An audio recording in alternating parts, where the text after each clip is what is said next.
Alors, aujourd'hui j'ai envie de me la faire à la pelle cloutier. On va commencer avec un bon verre de vin. Non, je rigole. Je me suis décidée cette année de me lancer un challenge par mois pour pouvoir me stimuler et faire en sorte que mon année soit pleine de réussite ou pleine d'échecs, mais on verra. Et donc aujourd'hui, on se retrouve pour parler du Dry January. Je me suis décidée cette année à faire ce challenge parce que j'en ai entendu énormément parler l'année dernière et qu'apparemment ça a des résultats de fou malade. En quoi ça consiste? De quoi ça s'agit? Tout simplement à ne pas boire durant tout le mois de janvier.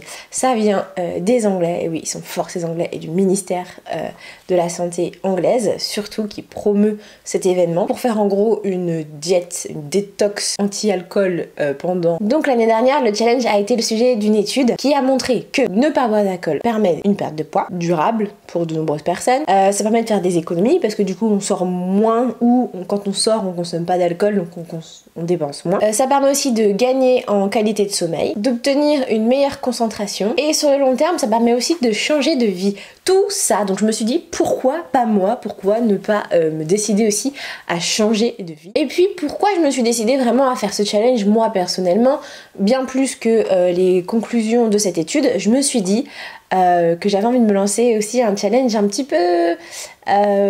mener ce challenge un peu comme une étude sociétale où je vais me dire qu'est-ce que dans la société on va jeter sur moi comme regard en disant je ne bois plus. Parce que les personnes qui décident de ne pas boire suite à une raison spirituelle, on les embête pas, on leur dit pas grand chose. Moi qui buvais avant, bon je suis pas une alcoolique hein, donc on va se calmer tout de suite.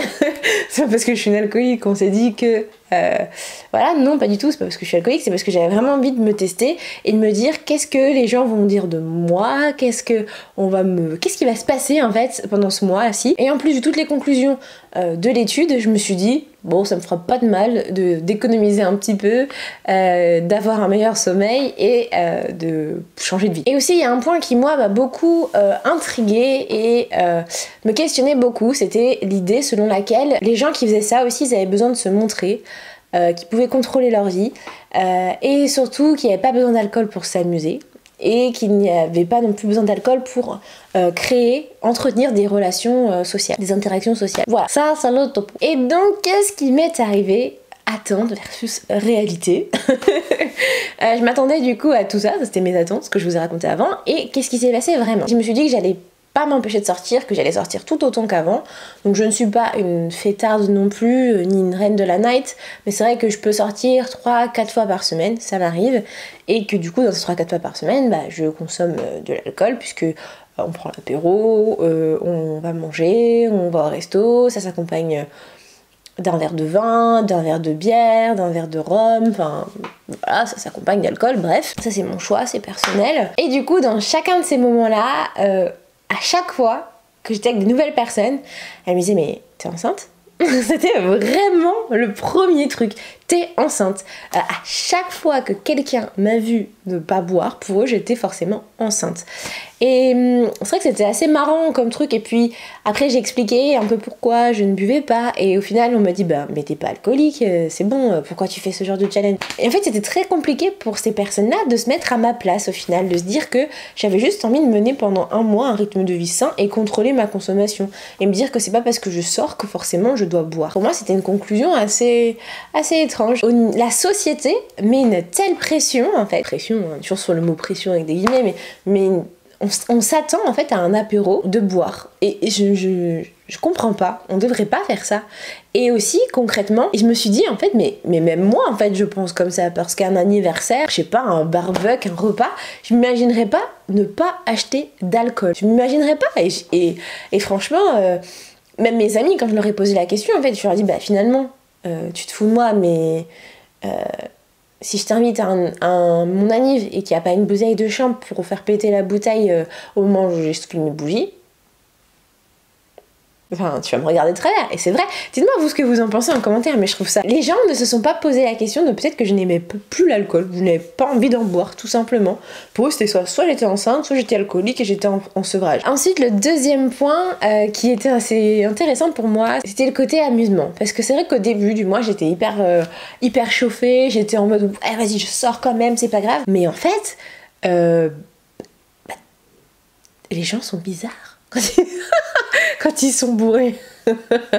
Moi aussi je dois l'être du coup. Enfin bourré ou juste avec un petit peu d'alcool dans... En fait...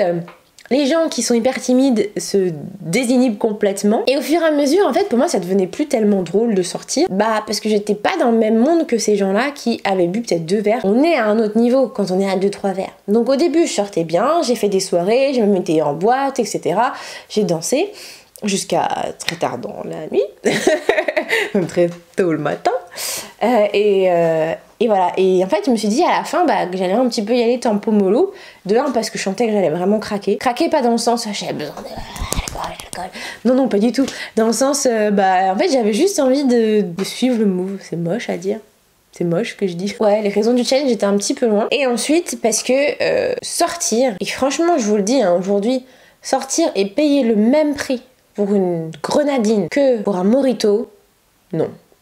Pour moi aujourd'hui, si on veut vraiment que les gens arrêtent de boire et d'être bourrés, il faut arrêter de mettre le même prix pour un soft que pour de l'alcool. On va me dire ouais mais c'est pas juste, les gens qui payent de l'alcool, ils payent cher. Ouais mais je m'en fiche, tu payes de l'alcool, c'est pas bon pour la santé et pourtant on se le fait au même prix qu'un verre d'eau ou qu'une grenadine. À force, ça m'a saoulée. Ça m'a gavé de payer 7 € pour boire un jus de fruits pressé.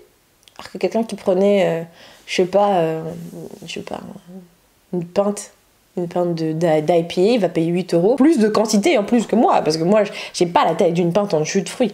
Et en plus, moi, c'est même pas un jus de fruits pressé, c'est un jus de fruits qu'il a fait semblant de presser le barman, il a ouvert ses bouteilles là de Jaffaden et il me les a mis dedans.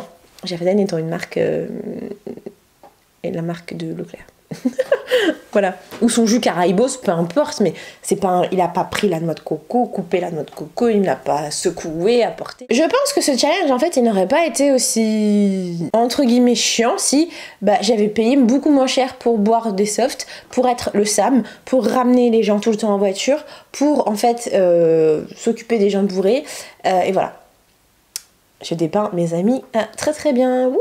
Est-ce que j'ai perdu du poids? Non. Pas en tout cas à cause du challenge. Mais par contre, j'ai dégonflé. Et ça, c'est vraiment un truc qui pour moi m'a marqué. Au niveau de mon visage, au niveau de mon corps, j'ai pas mal dégonflé.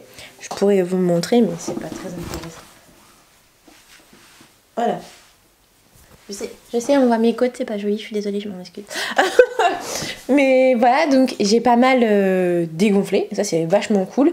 Maintenant on va voir si avec la reprise de l'alcool, je vais, oui ou non, reprendre du poids. Ensuite, petit 2.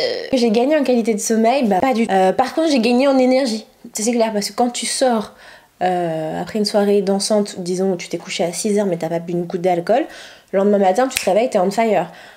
J'ai jamais fait ça depuis que je sors et franchement je peux vous dire que c'est tellement bien qu'on s'est déchargé, on n'a pas cette amertume là un peu de c'est très très dur de se lever. Est-ce que j'ai obtenu une meilleure concentration? Non, non plus, non. Ça pas du tout. Et donc sur le long terme on verra ça, hein, est-ce que je vais changer de vie oui ou non. ça reste encore très très flou. Donc ce que j'en retiens c'est que oui en effet il n'y a pas besoin d'avoir de l'alcool dans le sang pour maintenir des relations sociales, sortir, faire la fête, ça dépend que de soi et de sa volonté, ce qu'on a envie de faire. Je suis très contente d'avoir fait ce challenge là parce que je me suis prouvé à moi-même plein de choses et ça j'en suis super contente. J'ai pas perdu mes amis pour autant parce que j'ai arrêté de boire pendant un mois. Je pense aussi que ça va être très compliqué pour moi de reboire comme je buvais avant, ça c'est clair, parce que j'ai rebu samedi dernier et je peux vous dire que j'ai été complètement pompette après un demi-verre, donc voilà. J'en suis pas plus mécontente. Et donc pour le mois de février, je me suis lancé un nouveau challenge qui est de me faire une coiffure différente chaque jour de ce mois, donc du 4 février au 4 mars. Ça fait que 28 jours, mais bon, vous serez gentils avec moi. Je posterai mes vidéos de mes coiffures tous les jours sur ma petite minute de coiffure. N'hésitez pas à me donner un challenge si vous voulez pour cette année. J'hésiterai pas à le relever. Je pense qu'il y aura un challenge pouce ou un challenge prise de soin de ses cheveux sous peu aussi, ça va arriver. Et sinon on se retrouve très vite pour une prochaine vidéo. N'hésite pas à t'abonner, c'est ma petite tête qui a dû apparaître, à liker cette vidéo parce que ça me touche toujours. Si tu as envie de me poser des questions sur ce challenge, n'hésite pas, ou sur le prochain à venir, je t'encourage vivement. Ciao!